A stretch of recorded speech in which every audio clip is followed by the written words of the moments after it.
নমস্কার বন্ধুরা, রুম্পাস ঘরের রান্নাতে আপনাদের স্বাগত জানাই। ভিডিওটা যদি ভালো লেগে থাকে সাবস্ক্রাইব করবেন, পাশে থাকবেন, নতুন আসলে চ্যানেলে আর একটা লাইক করে দেবেন। সেদিন ছিল বরের জন্মদিন।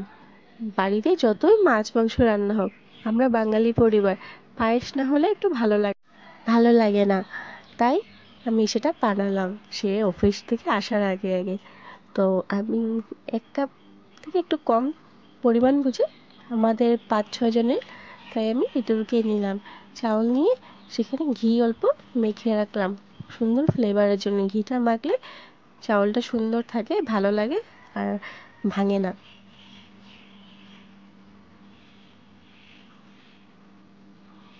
সেটা ভালো করে মেখে 10 মিনিট ঢেকে রাখবো। আর এদিকে আমি নিয়েছি কাজু, বাদাম ভাঙা, কিশমিশ, আলমন্ড, ড্রাই ফ্রুট আপনারা যেটা ইচ্ছে সেটা নিতে পারেন, আর 4টে এলাচ, 1.5 কাপ পরিমাণ চিনি, তেজপাতা 3-4টে হবে, আর চেরি। এখানে আমি কোনো কাস্টার্ড পাউডার কিছু অ্যাড করিনি, কিন্তু তবু অসাধারণ হবে। কড়াইতে অল্প ঘি দিয়ে চারিদিকে ব্রাশ করে দেবো, যাতে দুধটা বয়েল হলেও উপরে উঠে না আসে।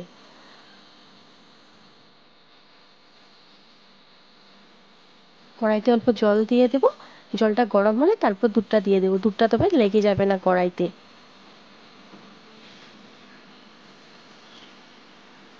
এখানে আধা লিটার দুধ ইউজ করলাম।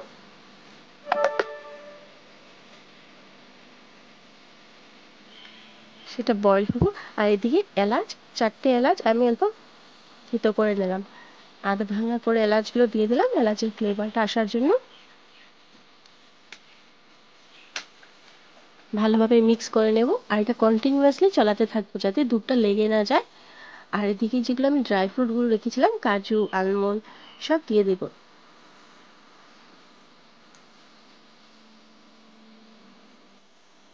দিয়ে ভালোভাবে মেশাবো। তারপর যেটা চাউলগুলো ছিল 10 মিনিট পর সেটা আমি দিয়ে দেবো। দিয়ে এগুলো ভালো করে মেশাবো আর কন্টিনিউয়াসলি চলাতে থাকবো। এদিকে আমি গুঁড়ো দুধ 2 থেকে 3 চামচ আমি নিয়েছি, আর এখানে সামান্য গরম জল দিয়ে মিক্স করে নেব, যাতে এরকমভাবে মিক্স করবো যাতে লাম্পস না থেকে যায়।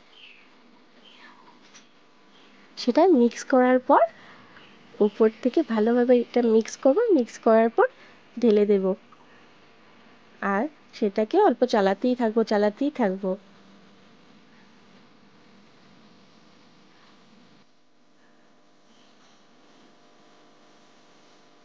ভালোভাবে মিক্স করবো আর এটা চালাতে থাকবো যাতে নিচে লেগে না যায়।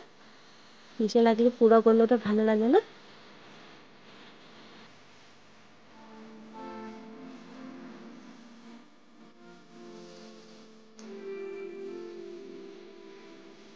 মাঝে মাঝে উঠিয়ে অল্প অল্প দেখবো। তারপর আমি কিশমিশগুলো অ্যাড করে দেবো। কিশমিশগুলো আমি 10 মিনিট জলে ভিজিয়ে রেখেছিলাম, যাতে কিশমিশগুলো পড়লে দুধটা ফেটে না যায়, কেন কিশমিশে কখনো টক থাকে, তাই। কন্টিনিউয়াসলি চালাতেই থাকবো আর মধ্যে মধ্যে দেখবো সিদ্ধ হয়েছে কিনা।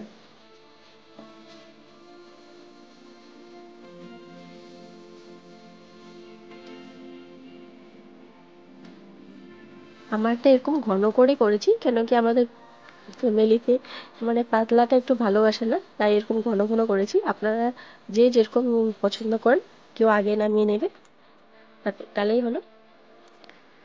তারপর নামানোর 2 মিনিট আগে চিনি যতটুকু পরিমাণ আপনারা খাবেন সেটা অ্যাড করে নিলেই হয়ে গেল। আমি এখানে ছোট কাপে 1.5 কাপ মতন চিনি দিয়েছি।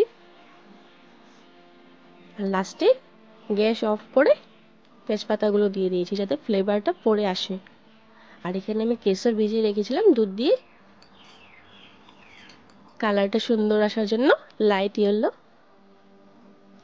তো দুধে কেশরটা ভিজিয়ে রাখার পর এরকম কালার হয়ে গেছে, তো উপর থেকে দিয়ে দিলাম আমি। আর চেরি বা আপনার কাছে যেটা ড্রাই ফ্রুট আছে সেটা দিয়ে গার্নিশ করলে সুন্দর লাগবে।